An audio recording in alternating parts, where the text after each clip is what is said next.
Hello students, কেমন আছেন সবাই? আশা করছি অনেক বেশি ভালো আছেন।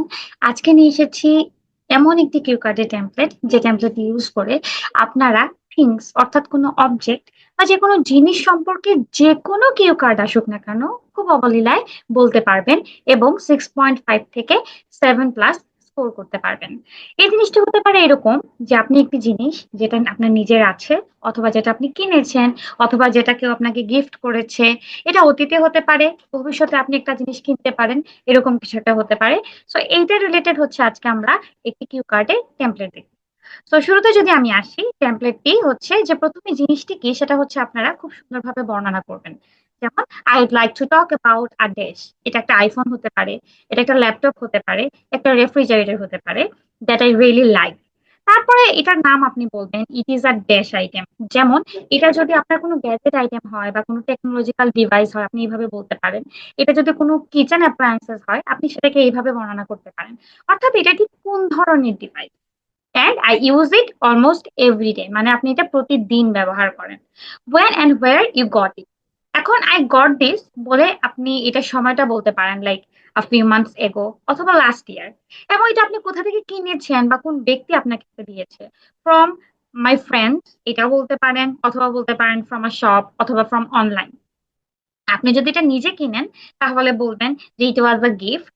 অথবা আপনি যদি এটা নিজে উম, উম, না কিনে থাকেন তাহলে আপনি বলবেন যে ইট ওয়াজ আ গিফট। এবং আপনি যদি এটা নিজে কিনে থাকেন তাহলে বলবেন ইট ওয়াজ আ গিফট ফর মাইসেলফ। এখন এটা দেখতে কেমন, এটার সাইজ কেমন, কালার কেমন, এটা নিয়ে হচ্ছে আপনারা বর্ণনা করবেন। লাইক ইট ইজ, তারপর এটা কোন কালারের বা কোন ধরনের গ্যাজেট, এটা সাইজ কিরকম সেটা নিয়ে বলবেন। এটা মেড অফ, এটা কোন ধরনের ম্যাটেরিয়াল, প্লাস্টিক হলে প্লাস্টিক, মেটাল হলে মেটাল, লেদার হলে লেদার লেদার। তারপর হচ্ছে ইট হ্যাজ, এটা কি কি ধরনের ফিচার্স আছে, যেমন একটা আইফোনের কি কি জিনিস থাকতে পারে এটা বলতে পারেন। তারপর it looks really nice and modern.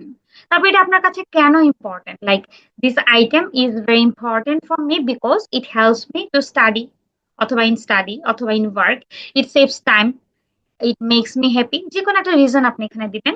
I use it for dash, like আপনার যদি এটা স্টাডি পারপাসে ইউজ করেন বলবেন স্টাডি পারপাস, আপনি যদি কুকিং পারপাসে ইউজ করেন বলবেন cooking purpose. I can't imagine my daily life without it। এখন আপনি এটা সম্পর্কে ঠিক কেমন ফিল করেন? I feel very happy and lucky to have this। তারপরে it is really important for me, I always take care of it and try to keep it safe. এবং আপনারা যে কোনো জিনিস রিলেটেড বেশ কিছু ওয়ার্ডস এখানে আছে, ভোকাবুলারি, যেমন gadget, device, belonging, souvenir, object, tools, appliances, elements, এ ধরনের অনেকগুলা, প্রায় 50টার উপরে আমি এখানে ভোকাবুলারি রেখেছি। এবং ইডিয়মস যদি বলেন, এখানে বেশ কিছু ইডিয়মস আছে, like state of the art, মানে যে জিনিসটা খুব বেশি পরিমাণে মডার্ন এবং অ্যাডভান্স। পিস অফ কেক, মানে এই জিনিসটা খুব বেশি ইজি করে ফেলে আপনার কাজটা। আপনি যেমন বলতে পারেন যে using this tools makes the job a piece of cake. তারপরে হচ্ছে ইন মিন্ট কন্ডিশন, মানে পারফেক্ট কন্ডিশনে আপনি জিনিসটি পেয়েছেন। এরকম অনেকগুলা ভোকাবুলারি, ইডিয়মস, ফ্রেজ আমি রেখেছি।